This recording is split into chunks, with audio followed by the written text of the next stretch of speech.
I think it's so cool that we can decide to like make a moment, right? Like turn a lowercase m moment into a big case M, uppercase M moment with that level of intentionality. So like, yeah, I'm decorating this tree. Usually I would drink, but instead I'm going to XYZ.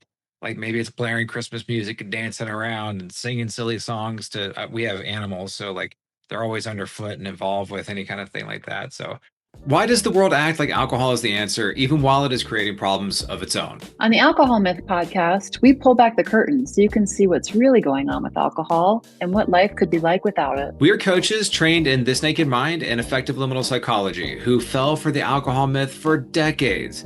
Now we help people take back control of their lives by changing their relationship with alcohol from the inside out. You don't need to wait for a rock bottom. You don't need more willpower.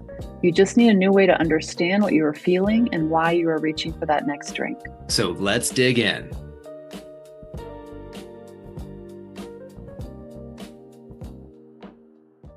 Welcome to the podcast. So glad that you're joining us. I am Jonathan Ball. I'm a certified habit addiction coach, and I'm joined today with my co-host, Ellen. Hey, Ellen. Hey, Jonathan. Great to see you. And today we are talking about ritual and alcohol, specifically alcohol and ritual, how alcohol is very intertwined with the idea of our rituals, especially in our society, our cultural rituals, and how alcohol can become ritualistic.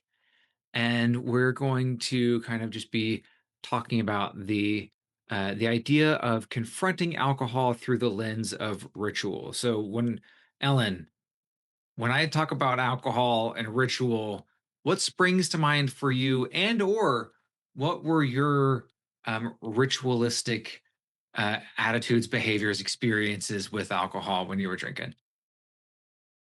Yeah, gosh, there's so much, right? Like, I feel like I could talk about a number of different things, but the very first thing that comes to mind for me is just sort of the ritual of 5 o'clock, the ritual Mm. of like the transition from day into evening, the transition from work into home life, the transition of from doing, producing to maybe a little bit more rest.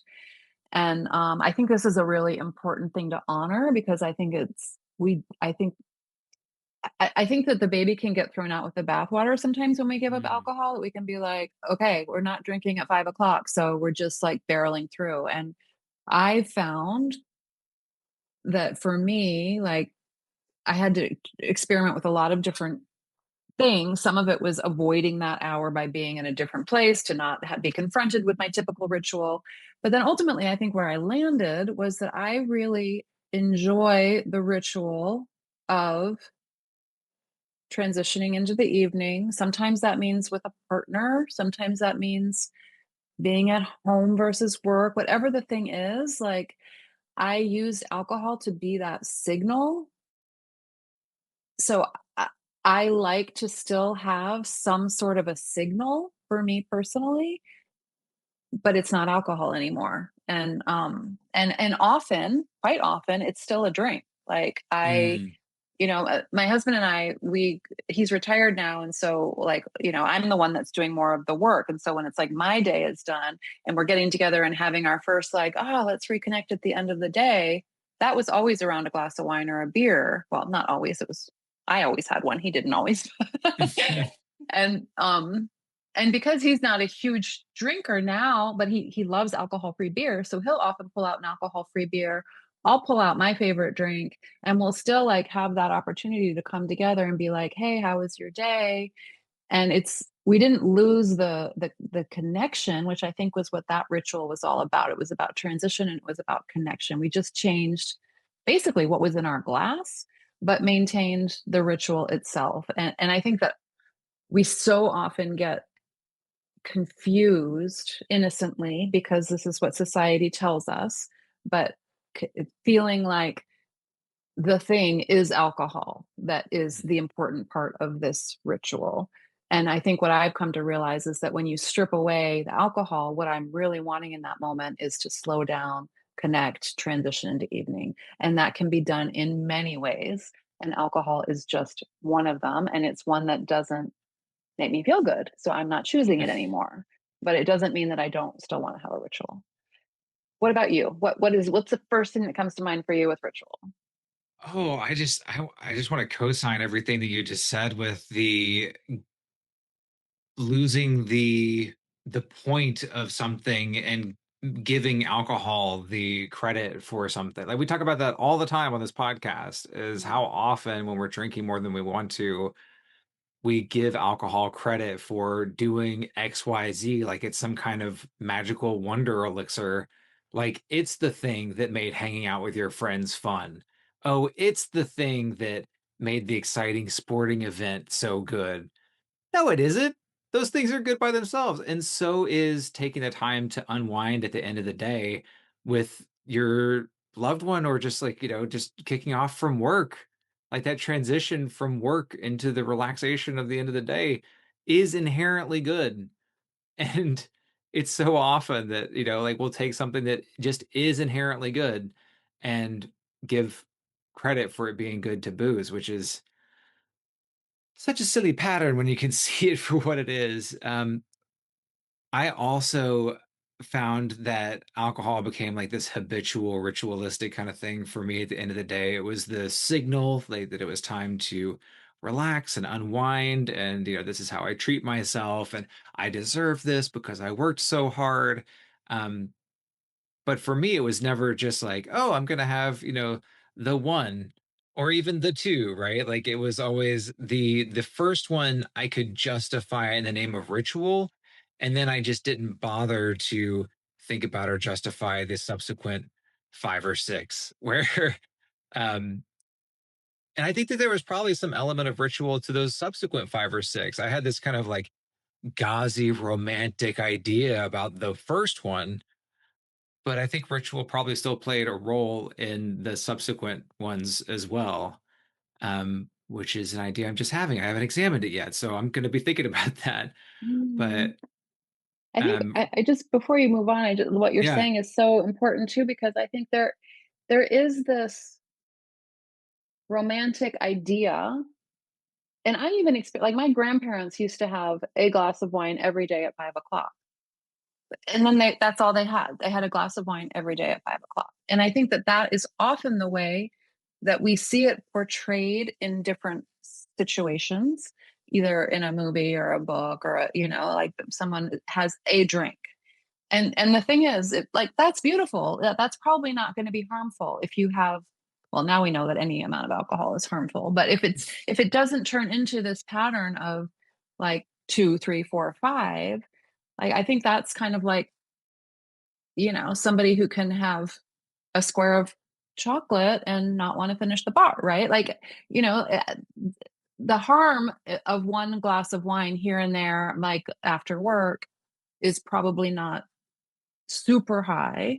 But the reality for me was that, to your point, it turned into two, three, four, five. So I fantasized about the idea of this one drink to transition, but really it just meant that it was the beginning of 4 hours of drinking for me.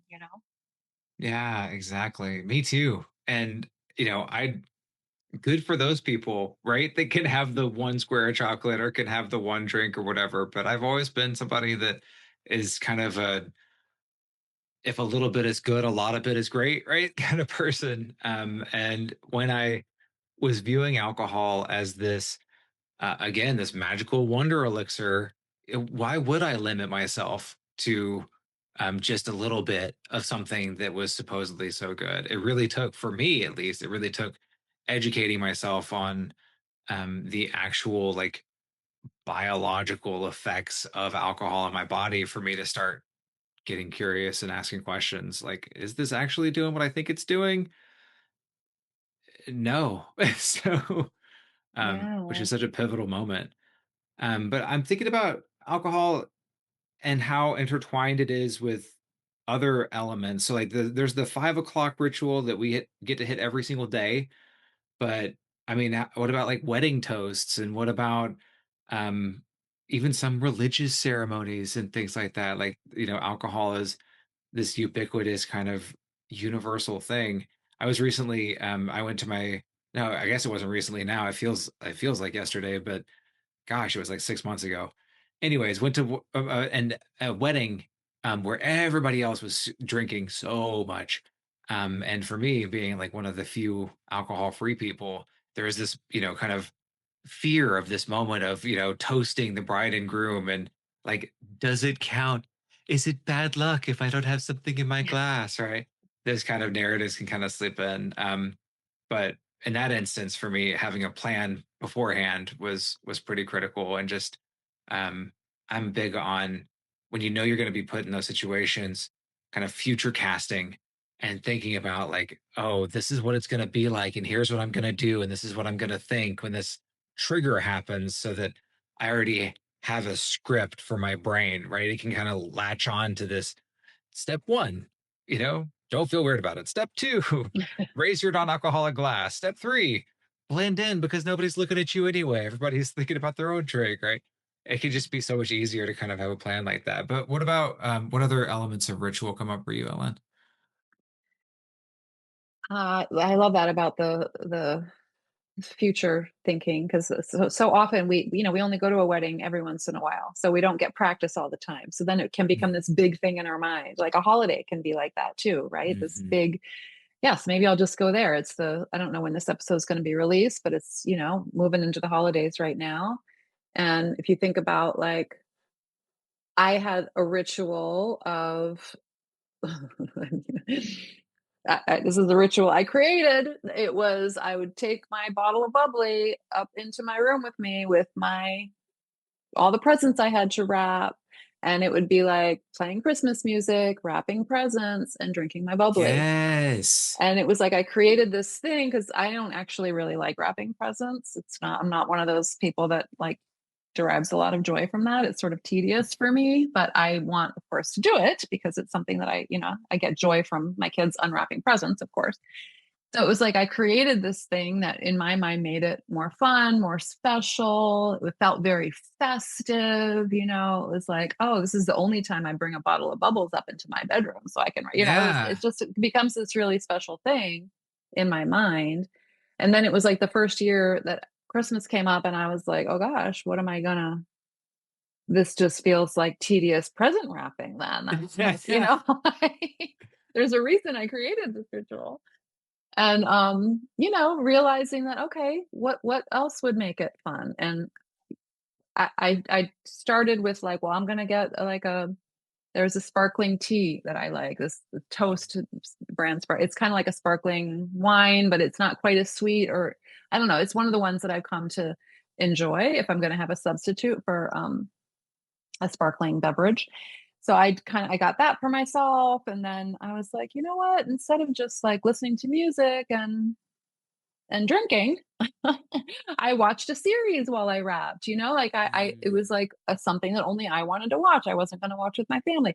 I made it, I just kind of got creative about how can I continue to make this experience special for me, but not have it be the alcohol that's making it special. And I think that's kind of a theme around all of this for me. It's like, what is it that's underneath the ritual that the alcohol is, how is it like, how am I, what am I giving alcohol credit for basically? Like, Mhm. and it was, again, it was like, okay, this is a task I don't really enjoy. I want to make it festive. I want to make it special. So how can I do that without the alcohol? And then, at first you're like, I have no idea, right? You have no, because Mhm. of course we've just been using alcohol, but the more you kind of play around with it and practice and experiment, I've found that there's a lot of different ways to make things special.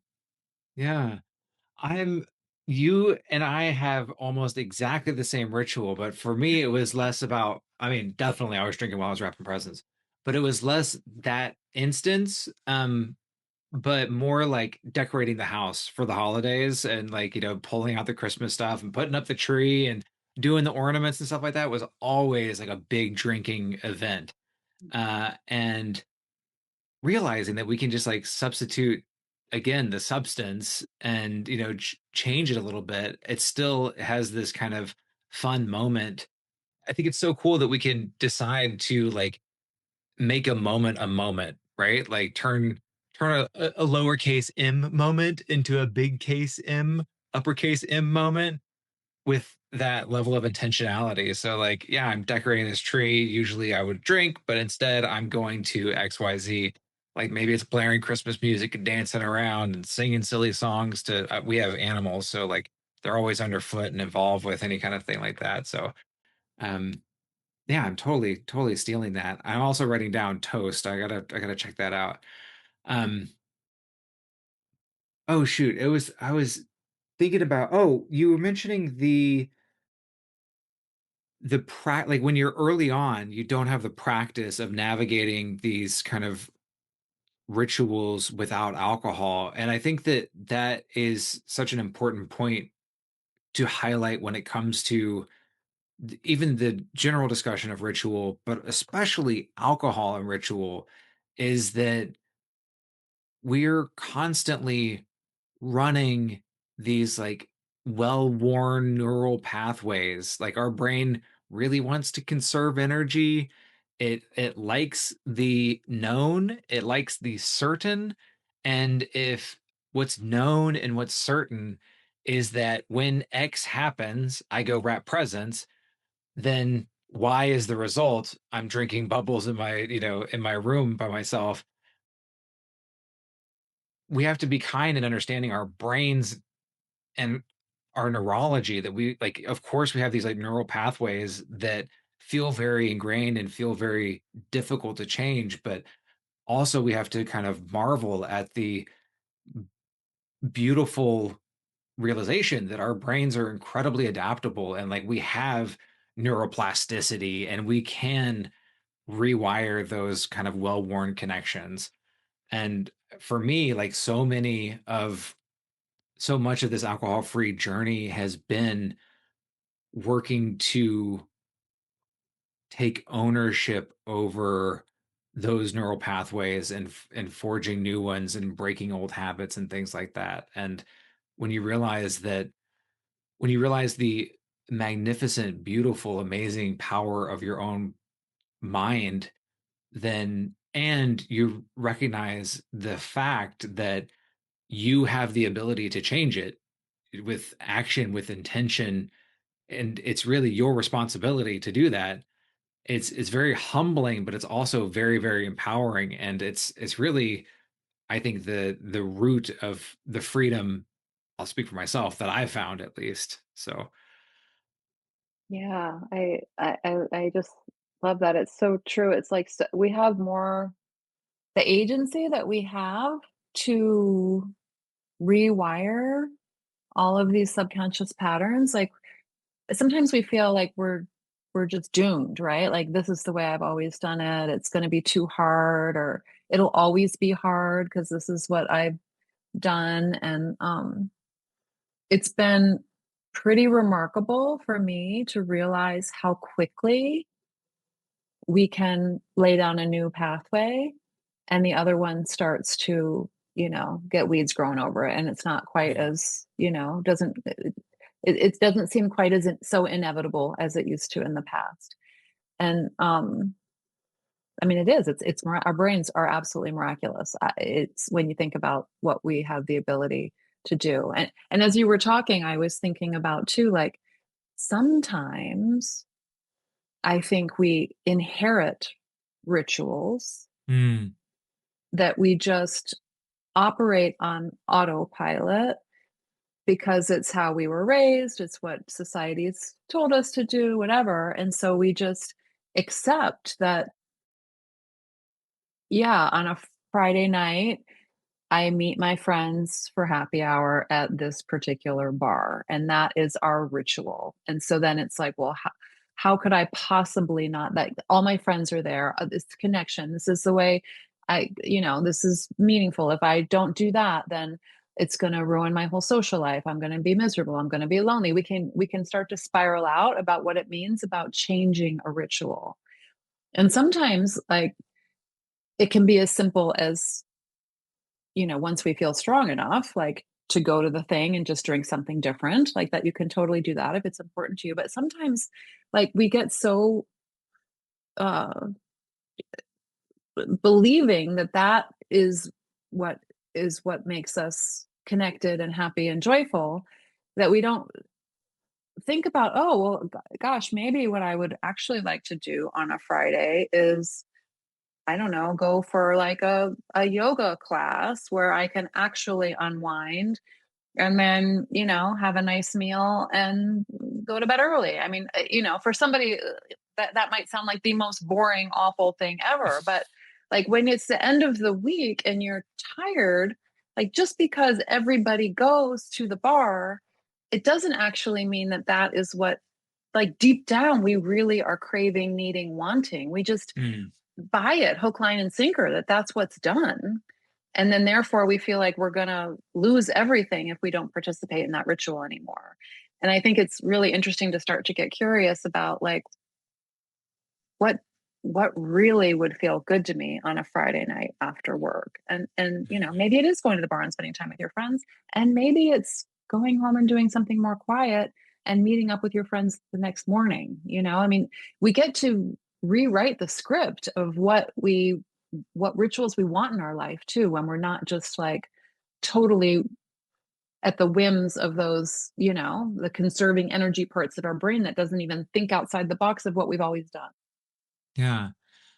What you're talking about makes me think of that kind of aha moment of like breaking out of autopilot. And like you said it perfectly with the curiosity, right? Like we have to get to a point where we're our minds are clear enough that we can actually discern what we want.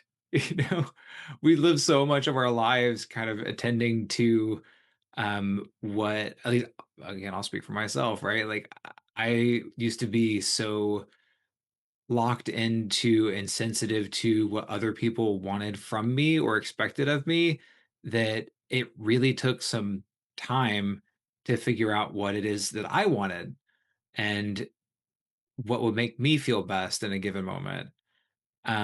Because I was always putting myself, I think it's because I didn't have a very high opinion of myself, right? Like, oh, other people are how I'm deriving or understanding my worth.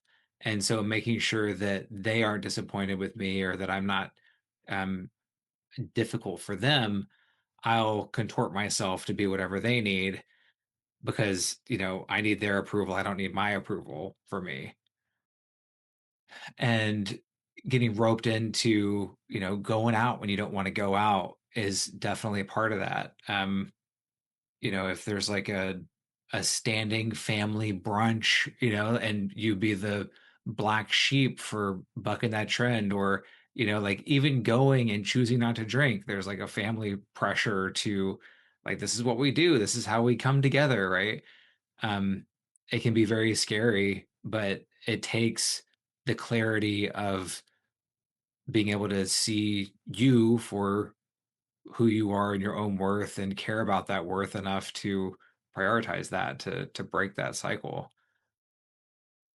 Yeah, 100%. I mean, I'm just thinking of the numerous, numerous times that I was tired on a Friday or Saturday or a Tuesday or whatever day I had made plans to do something with someone. And I really didn't want to go because I was tired. And instead of just calling the person and saying, hey, I'm really tired, I'm not going to go, I was like, well, I can't do that because I promised them. I really prioritized their needs well before mine. I'm like, okay, well, the only way I can do this is to have a few drinks. Mm. So, because I need that boost of energy or I need to tolerate this situation. And so then we use alcohol as a way to, bypass our internal signals that are telling us what we really want, need, Mm. sh- could honor in that moment. And we just go with whatever, the other person wants from us. I mean, I definitely relate to that 100%. Or even like what we in our strange state where we're not caring about ourselves so much think that the other person wants or expects from us, because so Mm. often those two things are completely, those are in different books. Like, So and true. we're putting ourselves into knots and twists, and the other person, it's they're responsible for themselves, and B, probably if they're a good friend, just wants us to choose the things that are going to make us happy. And so we've talked about it on this podcast before where, I can think of numerous times where I was like doing something thinking that it's what my wife wanted me to do, and also feeling resentful towards her because I was doing it, and then also mad at myself for not saying anything. And then come to find out she didn't care one way or the other, right? Yeah, It's so absurd. it's so absurd and so relatable. I mean, me too, 100%. It's like I've decided what I think, my husband is thinking. And so then I'm like, okay, well, I better do that thing then. And but all the while like resenting him for it. And meanwhile, he wasn't even thinking it. It's just like we yeah, and that is a very uncomfortable way to feel. And hence, like pour a drink because I don't Yeah. like feeling resentful towards my husband and irritated at myself for doing the thing that I and then you know, And part of instead it of just too. being like, hey, do we want to do this thing or like what's going on with you with this, like how simple it is when I mean it's not always simple, sometimes the person's complicated, but sometimes it's really simple. To that exact point, it's alcohol puts us in situations where we're kind of trapped in our own heads, and we don't tend to reach out and communicate honestly with people. And even when if we're in the grips of alcohol, then we're oftentimes, saying one thing and thinking another. Um, and so that it results in these crazy situations where I'm desperate for connection. I'm desperate to be seen and to be known and to show myself, but because of my own actions I'm disconnected. I'm not communicating honestly, and I'm really doing a bunch of mental gymnastics trying to figure out when and where I'm going to get my next drink to deal with the discomfort of all the things that the alcohol gave me in the first place. Yeah, I know. It's insane. And when we're in that state, it's not clear at all. It's not clear at all. We think that Mm-mm. you know, it makes perfect sense to us what we're doing when we're in that state, right? And also there's a level of shame involved that it's like, Mhm. well, if I actually said I don't want to do this thing, it, they're immediately going to think it's because I'm hungover because I drank too much last night Mm. and I don't want to admit that I feel crappy from drinking too much last night. So I'm going to pretend that I'm just fine and push through, because there's this like underlying level of shame, right? It's basically shame. It's like I'm embarrassed, I'm humiliated that I drank so much, but I don't want anybody to know that I feel that way or that I did drink too much. Like I'm Mhm. pretending, right? Like nobody knows. But in my case, actually, a lot of times nobody knew. It was me that really knew. And but then I got myself into situations where I would have to pretend all the time that I felt great when I felt like crap. And the beautiful thing about being alcohol free 2 years now is that if I feel like crap, there's no shame in feeling like crap. It's like sometimes we just feel like crap. Yeah. Yeah. So Ellen, let's evolve the conversation here. We talked about ritual. We talked about navigating those moments and how to like make the moment still fun and meaningful. We talked about neural pathways and how we're responsible for rewriting those, and that it's totally possible and wonderful to do so. Um, we talked about well, from there, what is another angle on this whole idea of ritual? I don't know about you, but I'm thinking about all of the positive rituals that have replaced the negative rituals in my life that used to revolve around alcohol. So, for instance, I mean, and you were just talking about being hungover. I was thinking about like dealing with your hangovers as a ritual of somebody who is drinking more than they like to. So, it's almost like ritualistic to drag yourself out of bed at 3 a.m. and go chug a glass of water and pee and then go back to bed for another few hours. Like there's there's this kind of like every day is exactly the same kind of experience with that. But in the absence of alcohol, I've really found more time and space in my day to engage in productive, meaningful, intentional ritual.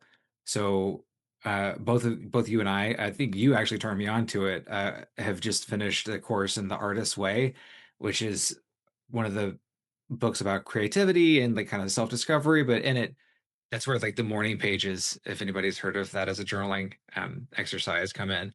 So I've been able to incorporate morning pages into my daily ritual, and it's a wonderful way to wake up. I spend the first 10, 15 minutes just kind of jotting down my thoughts and preparing my mind for the day.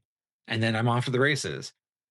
For me, my fitness has been a huge beneficial recipient of like kind of that ritualistic fervor that used to go towards alcohol. I was working out before I quit alcohol, but since quitting, I've been able to really devote myself to it more wholly because I'm not always operating at like 20%.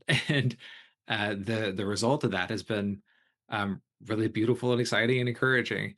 But where has positive ritual replaced negative ritual in your life since quitting? Yeah, I love this question because as you were describing like the ritual, I wasn't thinking about kind of the when you're drinking nighttime ritual, but I mean, mine it definitely was a ritual. I would, whenever I went to bed, it was like I got two full glasses of water, put them by Mhm. my bedside table. I took Advil, drank it with a full glass of water before my two full glasses of water on the table, knowing that I had to hydrate, right? Like I was very clear that I needed to hydrate if I had any chance of having a good day the next day. And then I would know that I was going to have to, of course, I'm going to have to pee like 100 times in the night because I'm drinking all this water. And so I would have my headphones by the bed because I knew when I woke up in the middle of the night and couldn't fall back asleep, I hated that tossing and turning thing. So I would have an audio book on standby that I could put my headphones in and know that I would just be like listening to something until I fell back asleep, which sometimes took hours. And it didn't really take away from that like anxiety inducing like those early morning hours when you're hungover, like the worst. Like that's probably the thing I love most about being alcohol free is not having those anymore. Um, yeah, and then waking up and like rehashing in my brain, okay, how much did I drink? And quite often going down to the kitchen and checking the fridge to see how much is left in the bottle. Mm. Like these are like definite rituals for me. I wouldn't have classified them that way, but they was a daily. I mean, this was my daily to now being like my it's so like I now I try not to drink anything 2 to 3 hours before bed because I realize I will have to pee. I'm a perimenopausal, postmenopausal woman, so I'm trying to protect my sleep like my life depends on it. And I know that if I have to get up in the middle of the night, it's harder for me to fall back asleep. So like forget 2 to 3 glasses of water in the middle, like I'm not drinking anything for like an hour or two before bed. I try to read something before I get into bed instead of being on my technology because I know it helps with my sleep. I wake up in the morning and I'm gonna sound like a crazy woo-woo person. That's what I would have called myself a few years ago because who knew I'm a morning person? I never used to be a morning person because I was always hungover. So I get up So early. relatable. I start with like 15 minutes of meditation. I do my morning pages and I do a little 20-minute yoga. And that's how I start my day, which I mean, it would have been laughable to think that I would have done that at any time in the past. I mean, granted, I'm also in a different stage of life. My kids, I'm empty nested. So, like, I have time to myself in the morning. So, I'm not saying that that is like available to everybody when you have kids in the house or you have to be at work at an early hour or something. But just the idea of like switching some of the nighttime drinking ritual for like productive, peaceful morning hours um, has been life changing. I mean, it's not just that you're giving up the booze, but you have time and space in your day to have rituals that actually feed your soul. instead of suck it dry, you know? Yeah. I think that's the thing is like you give up alcohol and like so you're giving up something and habitually, ritualistically consuming this thing that is destroying your health and running rampant over your chemistry and not to mention all the deleterious effects of it on your just mentality and getting rid of all that gets you the opportunity to develop and choose new rituals that are life supportive. And it's no wonder that once people quit drinking more than they want to, their lives just improve in ways that are so far beyond just the physical effects of alcohol not messing things up. People are more productive and more connected with their loved ones and more creative, more decisive, more disciplined. It's just it cannot be understated just how profound a change it is. And I think in part because of that ritualistic nature of the thing, right? It's like this it's the small things that we do consistently over time that shape our lives. And if one of those things is hurting you and one of those things is helping you, then when you switch to helping, it's life changing, obviously, right? Yeah. Yeah. It's like such a pivot point, right? It's just like everything kind of switches in another direction. And I want to just make the point too that we often think about it's oh, it's a harmless 5 o'clock ritual of having a drink or two. And the thing is, like the time, the mental time, the physical time it takes to protect that, drinking at 5 o'clock for a couple few drinks, like the amount of that we think about it, we plan for it, we have to recover from it, we feel bad about it, we defend it, we justify it, whatever we're doing around that ritual, it's not just like an innocent little 20-minute thing, we Mhm, do. Even for people that just have one drink a day, like mhm. you get them without their one drink and they get a little cranky, right? It's not it's not often quite as like harmless as it seems. And I know we're coming up in that the time here, but I wanted to just comment too about the abundance of alternatives Mm, to things to put in your glass right now. Like there is so much. There has never been a better time to go alcohol free.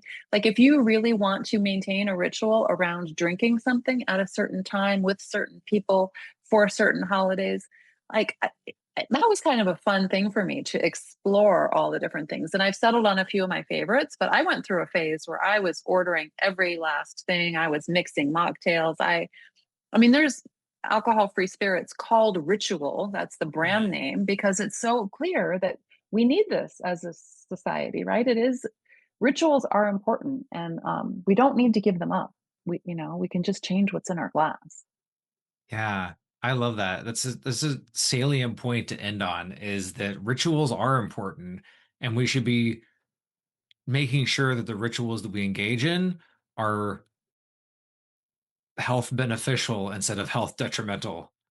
And yeah, just swapping out what's in the cup. It really is kind of a simple thing. And maybe it's worth just a test, like what if just for the next time that you would normally have reached for the glass of wine or poured the glass of bubbly, it just so happened that it was the same thing, which are options now, and it didn't have the alcohol in it. Would you have the fun or not? And just kind of like maybe that's the kind of the entry point for asking some more questions.